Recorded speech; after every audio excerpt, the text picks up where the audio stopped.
and welcome to the Not Your Type podcast, aimed to uplift and empower everyone in the diabetic community, from supporters to professionals, and of course, those living with it.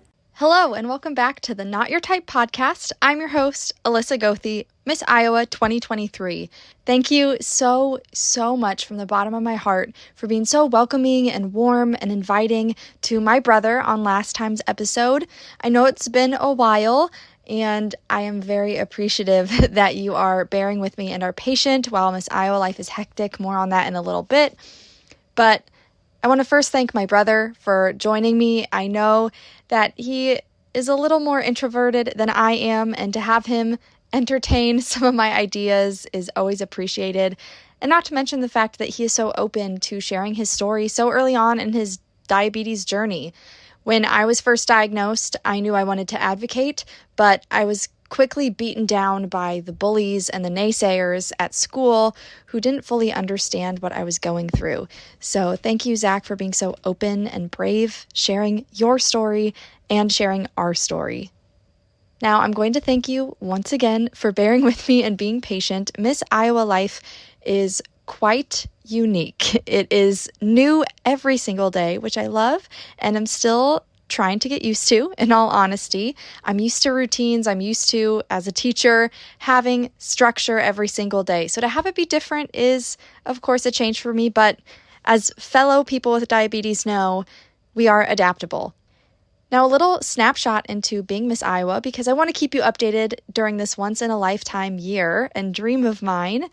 I have traveled more than 16,000 miles in about 3.5 months, all across the state and even to 6 other states to advocate for type 1 diabetes, to meet people of the diabetes family and community. I was recently just in Chicago a few days ago for their one walk, and it was so amazing to see how even people from a neighboring state are so welcoming and excited to see me on the Miss America stage. So shout out to the Chicago One Walk team for having me, letting me sing the anthem for literally thousands of people. How cool is that? And for, of course, always being inviting. I love my diabetes family so much. Speaking of Miss Iowa and Miss America, as more details come up, I would love to share the Miss America competition. It will be happening in 2024. We don't have a date set yet, but we find out so very soon. Trust me, I am on the edge of my seat waiting along with you with bated breath. But going along with the theme of Miss America, this week we have a very special guest. I am still internally screaming.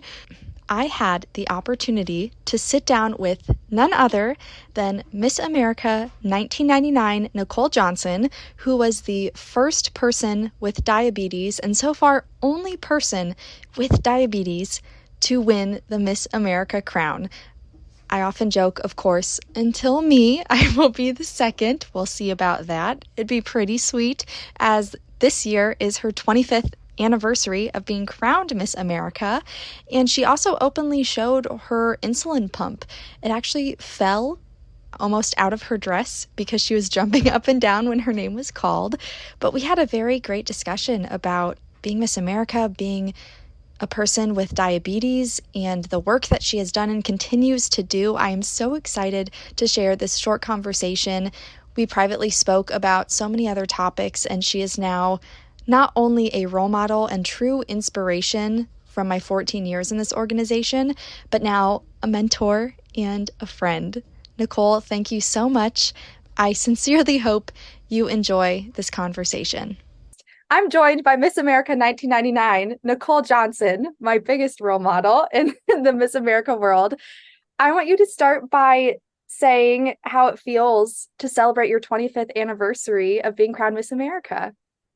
Wow. I'm delighted to be with you, and I'm very proud of all that you are accomplishing, and excited to see all the things that you have yet to accomplish that are before you.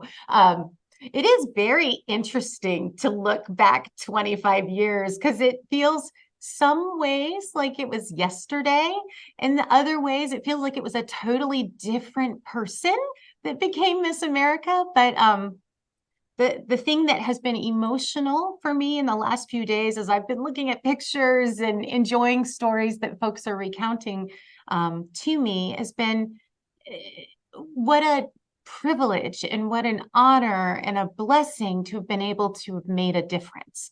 And that difference is defined differently based on the person and their experience. But I have met thousands upon thousands upon thousands of people with diabetes, given lots of presentations, lots of speeches, hugged lots of people. Many people have worn the crown, all of these kinds of things. The connection, though, that weaves through it all is that there's always been the theme that dreams are possible. Opportunity is there for you, that your circumstances do not take away opportunity. Your perspective is what influences that. And, I'm grateful that I had a strong foundation, a strong faith, and like this determination or this mental kind of discipline that I was always saying, why or why not? Or no, I don't believe that. I believe this. And so that inherent belief in possibility is what has pulled me through 25 years since Miss America, 30 years since diagnosis with type 1, through lots of twists and turns on the journey. I saw one of your social media posts where you talked about the people that you've taken with you that still have impacted you, meeting them when you were either competing for Miss America or you became Miss America, and the support, overwhelming support from the diabetes community is something I'm experiencing and something that I am so appreciative of. And it's just so beautiful to see how your legacy continues to live on, not just for myself, but for so many people living with diabetes. It's really amazing. Not to mention, you had a post as well. This quote stuck with me. You said, "You proved that the impossible was possible." And that's exactly how I felt going into Miss Iowa, being the first person that we know of to be a Miss Iowa living with diabetes. It's people like you who are showing that we can make those things that seem impossible or out of reach finally happen. And it's a huge win for our community. It's very true. And there's lots of examples, lots of role models all throughout our culture, in diabetes and in other, circumstances. For me, I recall going to a presentation where Heather Whitestone was giving a speech and talking about her profound deafness. And that's when the light bulb went off for me. I thought, well, if she can do it, then there's no reason for me not to try. So my obligation is to always try. I tend to think that that's what God expects of us. He gives us skills and gifts and talents, right? He expects us to try. Let him do the rest. And that's kind of how I approached it. And that's how I've approached everything else in life, honestly, is that I will do my part. I will train my brain. I will, train my skills and talents and whatever else it might be, and then have faith that anything can happen. And I know you're a vocalist. I'm also a vocalist. What Yes. song did you sing for Miss America when you won?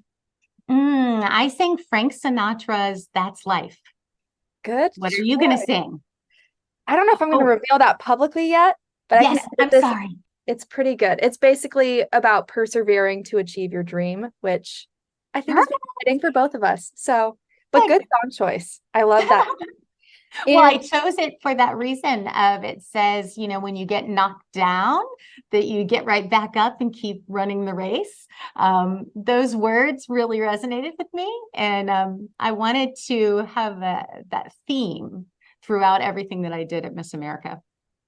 I totally relate. That's how I'll be going into Miss America as well. Now, can you share a little bit more about how Miss America set up the rest of your career? Because you still work in diabetes and you have done so much since being crowned. So can you give us a little more about life during and after? Yeah, how all that happened. Absolutely. So Miss America very much was a stepping stone, as everyone anticipates that it may be.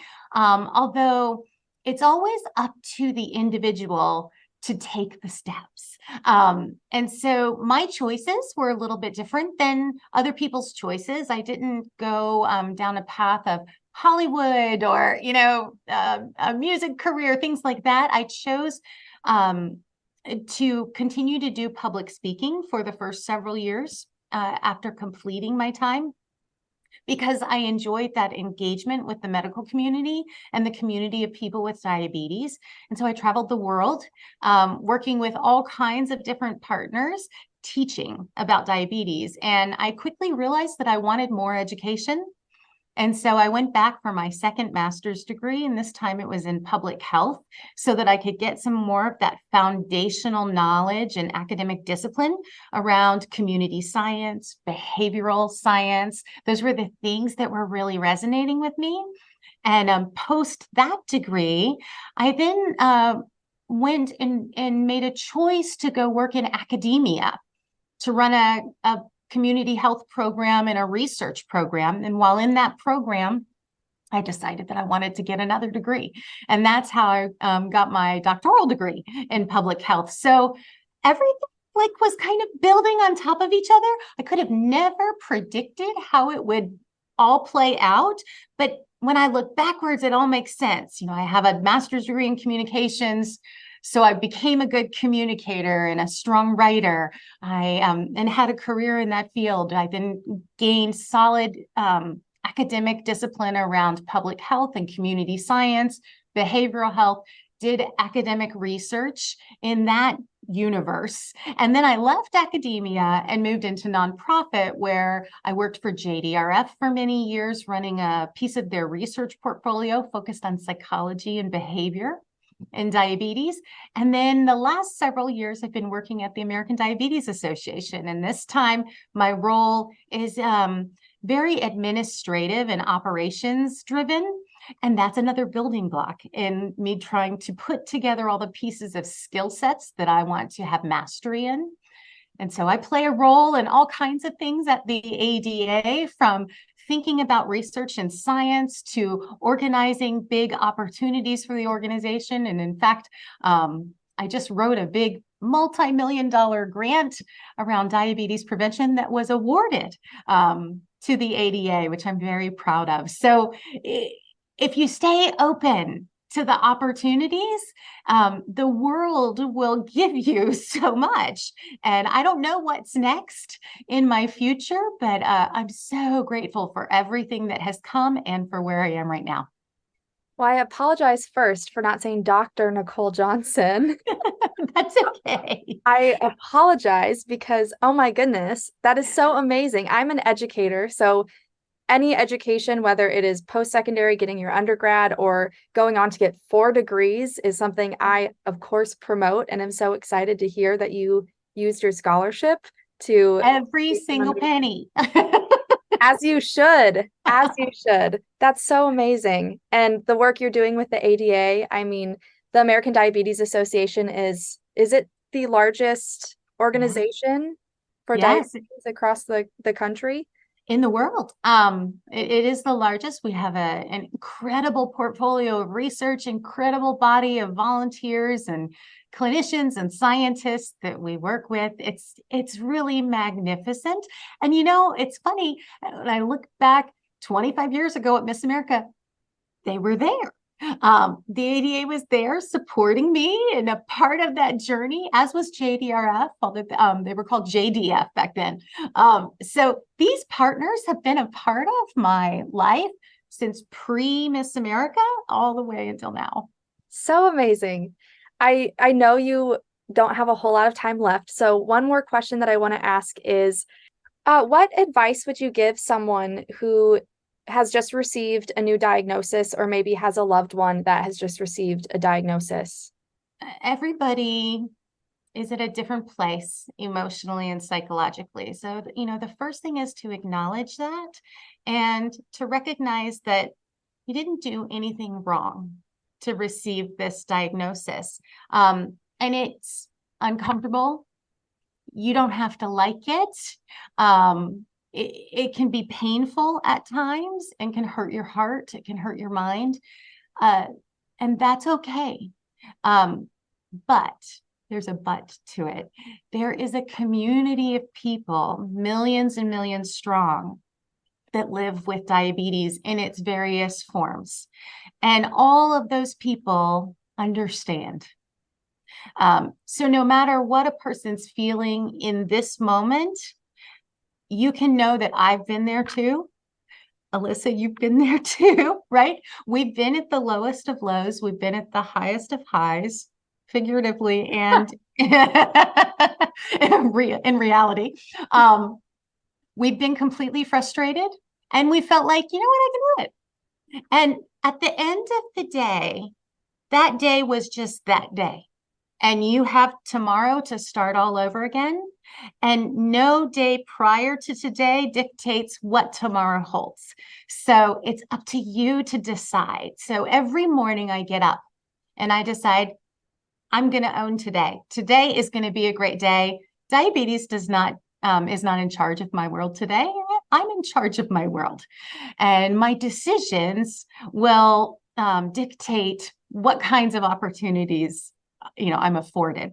So just knowing that you have that ability, that power rests in you, but also that partnership is important when you walk through life with a condition like this. So partnership, what I mean by that, family, friends, people in the diabetes community, healthcare professionals, finding people you trust, that you can show them your heart, wherever it may be at this moment in time, and that they will love you and say, I've got you.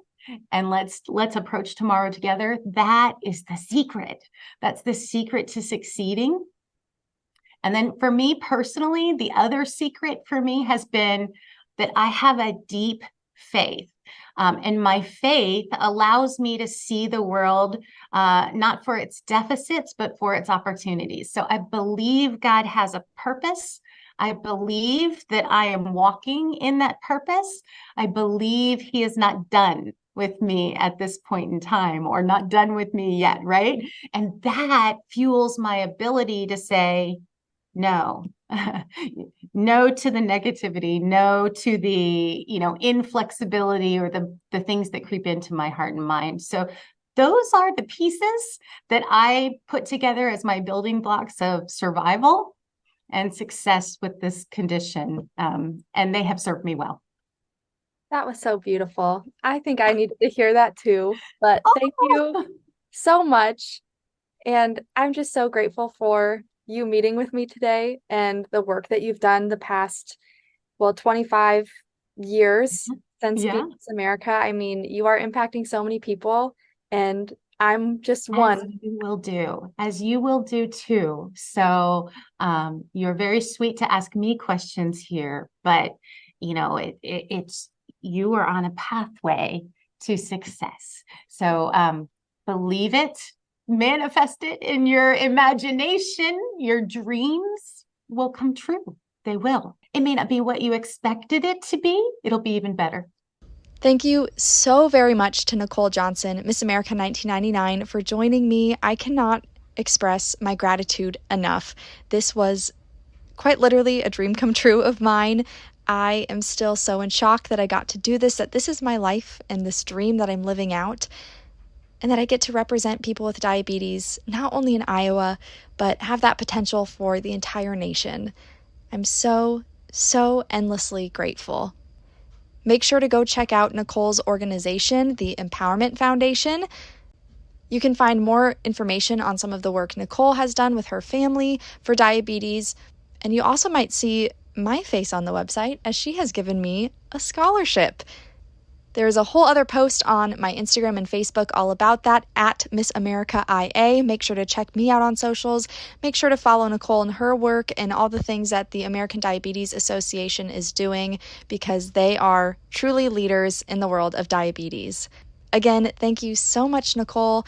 Thank you, listeners, for supporting this amazing mission and dream.